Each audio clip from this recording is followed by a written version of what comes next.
Mesdames et messieurs, bonsoir. Il est 19h, heure de Kinshasa. C'est l'heure de vous informer. Voici les titres de votre journal. Éducation. Fin des épreuves des examens d'État de l'édition 2022-2023. Économie.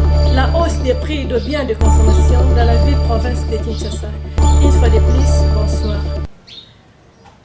Éducation. Qui commence bien, finit bien. Dit-on, c'est ça les maîtres mots des déroulements des épreuves des examens d'État sur toute l'étendue de la République démocratique du Congo. Tel est le témoignage des élèves racontés. Reportage de Kisenda Ketia. Débuté ce 26 juin à 8h juste sur toute l'étendue de la République démocratique du Congo. Ces épreuves ont pris fin ce 29 juin 2023 après 4 jours. Priez à noter qu'aucun incident majeur n'a été signalé. Économie. Il est constaté dans la ville de Kinshasa ces derniers temps une hausse des prix de biens de consommation de première nécessité, suivant les reportages Benza Jemima. À Kinshasa, les produits alimentaires se vendent maintenant à des prix chers et la population quinoise est dans une inquiétude atroce. Et une maman vendeuse de foufou, dans le même fil d'idée, la maman explique un sac de maïs se vendait à 20 000 francs après plus ou moins 2 ans et maintenant se vend à 120 000 francs congolais. Pour cela, elle lance un message aux autorités congolaises afin de trouver les solutions idoines en ce qui concerne l'augmentation des prix alimentaires sur le marché.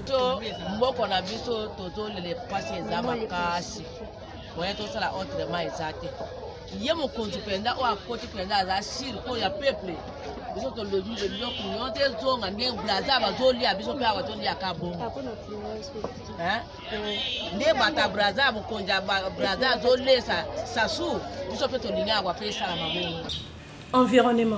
La ville de Kinshasa vit au rythme de l'insalubrité dans les coins et recoins, malgré l'opération Kinbopeto lancée par l'hôtel de ville de Kinshasa. Un commentaire Kimani Lidouige. L'insalubrité est devenue comme synonyme de la ville-province de Kinshasa, chose grave et étonnante. Nous pouvons compter à ce jour plus d'une décennie déjà que Kinshasa est fortement frappé par un phénomène lixier d'insalubrité. Ce phénomène touche la quasi-totalité de la dite ville. Cela se résume du fait qu'il y a aujourd'hui l'apparition de sachets, bouteilles en plastique, des déchets de tout genre à travers tous les coins de la ville, voire dans des endroits stratégiques qui parfois font l'honneur de la capitale. En effet, cette situation suscite plusieurs réactions de la part du public qui, d'une part, envoie la faute au gouvernement et d'autre part, inflige le tort à la population quinoise. Circulation routière, se déplacer dans la ville de Kinshasa est devenue une affaire suite à l'embouteillage qui se constate sur les acteurs principaux de la ville de Kinshasa, suivant les commentaires de Mumbalike et Catherine. Ok. Les règles de circulation des véhicules poids lourds et remorques en vigueur en RDC. La circulation des véhicules poids lourds dans des zones hybrides de la RDC est soumise à une réglementation du gouvernement provincial. Au Congo central, par exemple, aucun véhicule poids lourd ne peut entrer dans la ville de Matadi avant 22h, depuis le mois de février 2021. À Kinshasa, l'arrêté portant réglementation de la circulation routière autorise les véhicules poids lourds de circuler qu'à partir de 21h. Ceci dans le but de réduire les embouteillages aux heures de pointe. Cependant, cette mesure est généralement foulée aux pieds par les conducteurs des véhicules poids lourds.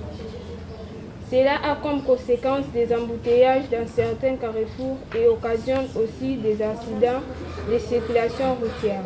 Mesdames et messieurs, nous sommes arrivés à la fin de ce journal. Place au rappel des titres. Éducation. Fin des épreuves des examens d'État de l'édition 2022-2023. Économie. La hausse des prix de biens de consommation dans la ville province de Kinshasa. Merci de l'avoir suivi et à la prochaine.